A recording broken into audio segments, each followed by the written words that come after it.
Hello friends, welcome to education part 2.2। आज हम प्राचीन भारत का इतिहास के कुछ महत्वपूर्ण प्रश्न लेके आए हैं। ये वन लाइनर है। आपको जो सब्जेक्टिव है वो भी पढ़ाया गया है। आप पहले उस वीडियो को देख लें, उसके बाद ये वन लाइनर पढ़ें, जिससे आपको आसानी से याद हो सकता है। साथ ही ये जो करेंट एग्ज़ाम होने वाले हैं उसके लिए भी बहुत इंपॉर्टेंट प्रश्न है। तो चलिए देखते हैं। पहला हमारा प्रश्न है, इतिहास का पिता किसे कहा जाता है? यानी इतिहास का जनक किसे कहा जाता है, इतिहास का पिता किसे कहा जाता है? तो हेरोडोटस को क्या कहा जाता है? इतिहास का पिता कहा जाता है। नेक्स्ट प्रश्न है हमारा, सिंधु सभ्यता क्यों प्रसिद्ध थी? तो सिंधु सभ्यता अपने सुनियोजित शहर हेतु, यानी वहाँ पे जो नियोजन किया गया था, शहर का जो बसाव था, वो कहीं और सभ्यता में देखने को नहीं मिलता है। वहाँ पे बहुत ही अच्छे से सुनियोजित शहर बसा था, जिसके लिए सिंधु सभ्यता प्रसिद्ध थी। नेक्स्ट है, सिंधु सभ्यता के लोगों का व्यवसाय क्या था? तो उस वक्त मुख्य व्यवसाय था कृषि, और कृषि से ही वो अपना जो जीवन का जो चालन पालन है वो कृषि से ही करते थे। नेक्स्ट है, सिंधु वासियों का मुख्य फसल कौन था? तो जौ और गेहूँ था। नेक्स्ट है हमारा, सिंधु सभ्यता की सर्वाधिक पूर्वी एवं पश्चिमी पूरा स्थल है। अब मान लीजिए कि ये है उत्तर, पूर्व, पश्चिम और दक्षिण। तो मान लीजिए यहाँ पे अगर सिंधु सभ्यता है तो जो इसका उत्तर था वो मा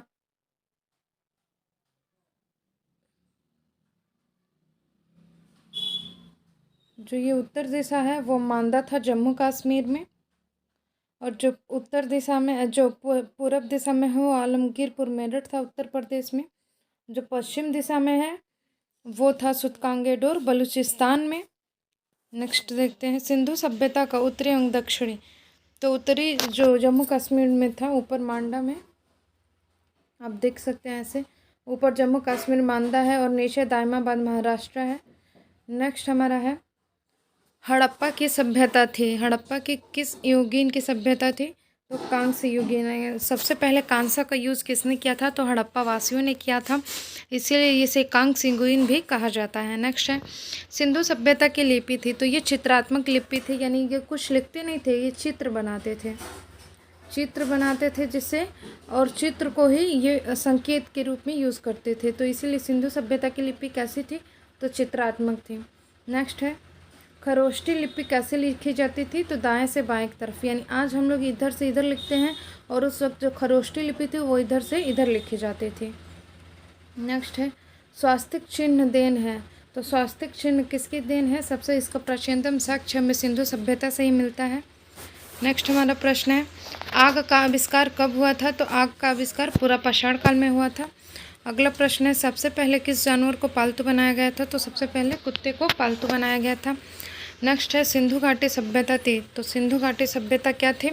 एक आदि ऐतिहासिक थी। आदि ऐतिहासिक का मतलब क्या है कि सिंधु सभ्यता का जो साक्ष्य है वो लिखित साक्ष्य है, परंतु उसे पढ़ा नहीं गया है। तो यानी जिसे जो लिखित साक्ष्य हो लेकिन जिसे पढ़ा ना जा सके, उसे क्या कहते हैं? तो आदि ऐतिहासिक कहते हैं। नेक्स्ट है, हड़प्पा स्थित है किस नदी के किनारे? तो रावी नदी के किनारे। अगला प्रश्न है, सिंधु सभ्यता का प्रमुख बंदरगाह है। तो कहाँ है? तो लोथल में है प्रमुख बंदरगाह। नेक्स्ट प्रश्न है, सिंधु सभ्यता का सर्वमान्य समय क्या माना गया है? तो 2500 ईस्वी पूर्व से 1750 ईस्वी पूर्व। नेक्स्ट है, मोहनजोदाड़ो कहाँ स्थित है आज के समय में? तो पाकिस्तान में स्थित है। मोहनजोदाड़ो की खोज किसने की थी? तो रखालदास बनर्जी ने की थी।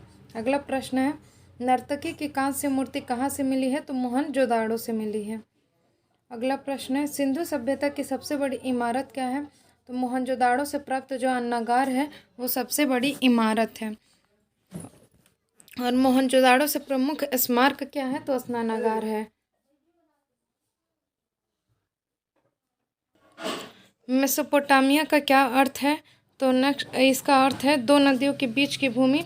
दो नदियों के बीच की भूमि को क्या कहा जाता है? तो मेसोपोटामिया कहा जाता है। अगला है, हड़प्पा की खुदाई किसने की थी?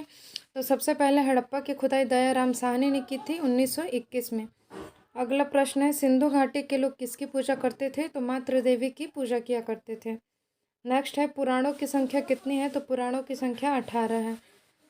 अगला प्रश्न है सबसे प्राचीन पुराण कौन सा है, तो मत्स्य पुराण है। नेक्स्ट प्रश्न है वेद और वेदांगों की संख्या कितनी है, तो वेद की संख्या 4 है और वेदांगों की संख्या 6 है। अगला प्रश्न है उपनिषदों की संख्या कितनी है, तो उपनिषद कितने हैं, 108 है। नेक्स्ट प्रश्न है पुराणों का अध्ययन करने वाला प्रथम मुसलमान कौन था, तो अल-बरूनी था। नेक्स्ट और लास्ट प्रश्न है सबसे प्राचीन वेद कौन है, तो सबसे प्राचीन वेद है ऋग्वेद। अगर वीडियो आपको अच्छा लगे तो चैनल को सब्सक्राइब करें, लाइक करें और शेयर करना ना भूलें। साथ ही साथ हर सब्जेक्ट की तैयारी इस वीडियो पे कराई जाएगी, तो इस चैनल पे आप बने रहें।